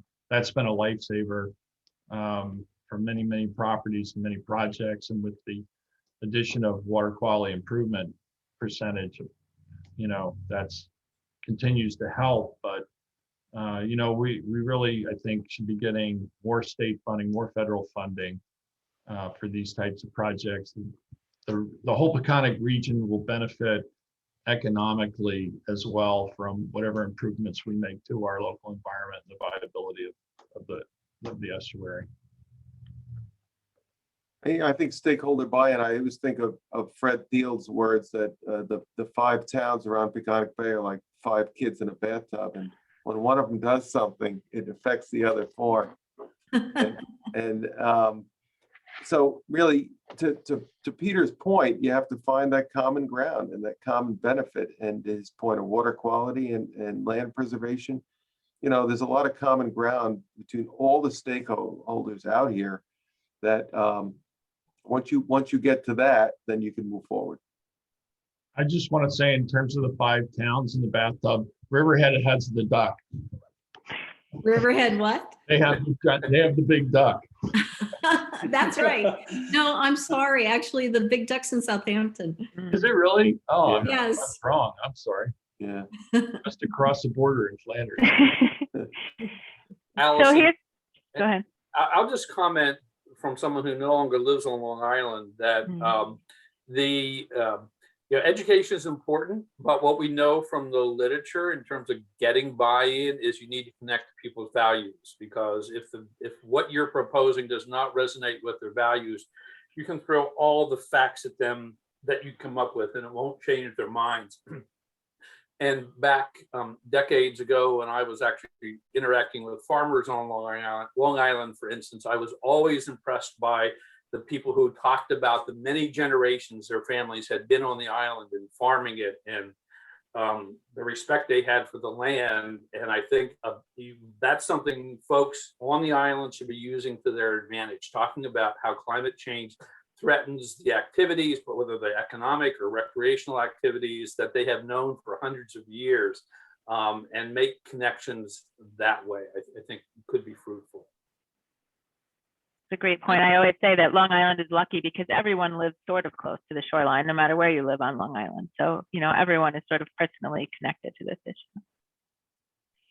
So we have another question. This is a good one, I think. So how do we stay optimistic in the face of these challenges? And this person is asking in particular about warming water. Can we even save the Peconic Bay scallops or our eelgrass? So tell us how you all stay optimistic in the face of some of these challenges. I think I mentioned earlier, I found that to be a little bit of an issue because sometimes some of these things are an uphill battle. I think it's really important to celebrate the successes that you have. To pay, certainly you want to keep plugging away on everything, but you do need to stop and take note of the things that have gone well, because that's what keeps you pushing forward. Yeah, I think you look at all the things that have been done in the past few decades to improve water quality. You look at all the efforts that have been made at all different levels, not just the government, but by communities also. And so you have to, and then just on a sunny day, just go to the beach, I mean, so I think it's fairly easy to be optimistic. You have so many good people that are working on this. And I see, you mentioned the scallops. I see Dr. Tettelbach's on the call today. And, there's so many good people working on the challenges that we face that by bringing people together like this, there's a lot to work for. And Peter mentioned the, quality of life. You go out, it's easy to be busy and not look up and notice where you live and take advantage of the beautiful things that we have here. And then it's easy to get consensus on how work forward to try to maintain that. I think it is important to celebrate the success stories, and one for the Peconic region has been the increase in the menhaden population, and that's had repercussions all through the area. By protecting menhaden from overexploitation, we've seen these filter feeders enter the bays, and they're eating algae and microorganisms and filtering the water, but they're also providing a really important food source. And the last couple of years along the South Shore, we've had whales in close proximity all summer long, and people are seeing whales quarter mile, eighth of a mile, couple hundred yards right off the beach, breaching and carrying on feeding. We've seen eagles return to East Hampton and are nesting. We have multiple eagle nests now, and the osprey obviously is a long time recovery from DDT, but all of these are very positive things, and we should take note of them and build on those successes with more. Great. And I'll just point out, I think this is the perfect time to remind everybody that tomorrow's PEP conference is all about wildlife and habitat. So if all of those things you just heard mentioned are really interesting to you, make sure that you are registered and join into tomorrow. So I think maybe what we'll do right now, we have a few more questions, I think, on the way in, but we'll just pause and do the final poll. And everyone who's still got a question at the top of their mind, make sure you're messaging Joyce in the chat so that we can make sure to get that in after the poll if we have a minute. Thanks, Allison. So we just have 2 questions for the poll. Let me pull the first one up. So what action are you most likely to take to contribute to PEP's efforts to combat climate change issues around the estuary? And you can choose more than one for this poll question. So I'll give you a few moments for you guys to read that.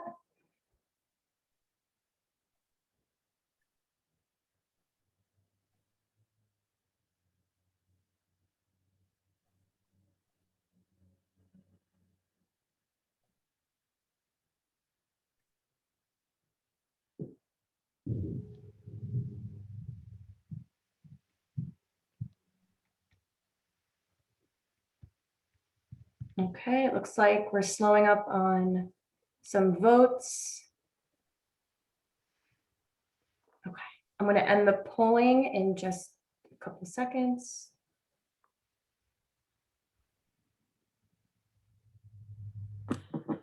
Okay. Sharing the results, it looks like top choice is educating family and friends and neighbors about the impacts of climate change and management choices. So again, a theme of educating and informing people. Second choice, oh wait, I think there might be, I think is the conserve energy use in your home. And then third is continue partnering with PEP on climate change mitigation and adaptation and efforts. So we have a lot of partners on the call that want to continue working with the partnership. And it looks like a second most likely way to help contribute to combat these issues is conserving energy use in your home. And it looks like a close or a fourth one is use sustainable energy sources. So there's a lot of different things that we can do to be a part of combating these issues. So thank you for participating in that. I'm going to stop sharing these results and launch the last and final question, which is why is PEP's work important to you? And you can choose more than one option here as well. We just want to get a feel for how the audience prefers to interact with us and what you look for PEP to do in the community.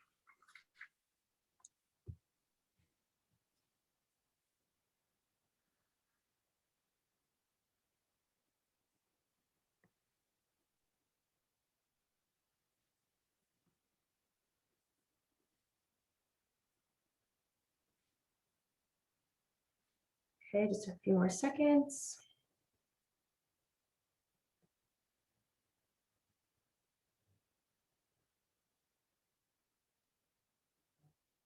Okay, it looks like most people stopped voting, just a couple more trickling in.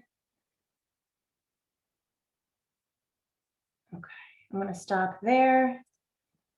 and share the results. It looks like most people rely on PEP to bring all stakeholders together to bring science-based solutions to the forefront to combat the issues in the estuary. That actually was the same choice that we got from our water quality session yesterday. So that's good to hear some consistency there. And our second top choice here is relying on PEP to educate and engage communities to support estuary health.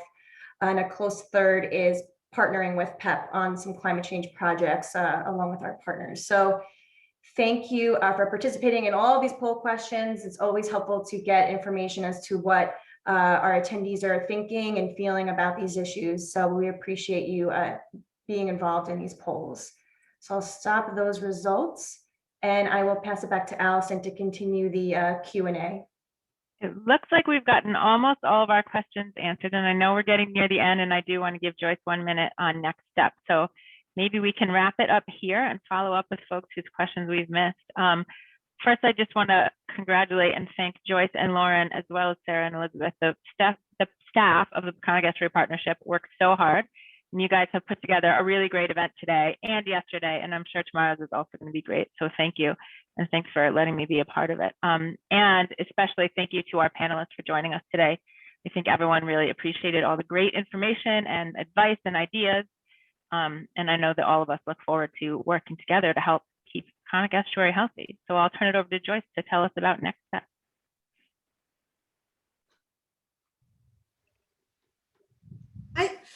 So I just want to give a big thank you to all of our panelists and all of our participants today. I think it's been very obvious throughout this session that we can all agree that working together, we can reduce our fear of the complicated issues around climate change and work toward solutions for all of our towns and all of our communities, which is important for not only the wildlife, but for the individuals that live on the East End and treasure the Peconics the way we do. So we've had a great turnout yesterday and today. We're very excited and we're looking forward to our last session. We hope to see you at tomorrow's session at 2 o'clock about habitats and wildlife, led by our Technical Advisory Committee Chair, Dr. Matt Sclafani. If you haven't registered, please do so. And again, thank you so much for attending today. Thank you, everyone. Appreciate your participation. Thank you. Thank you. Bye-bye. Thanks, everybody.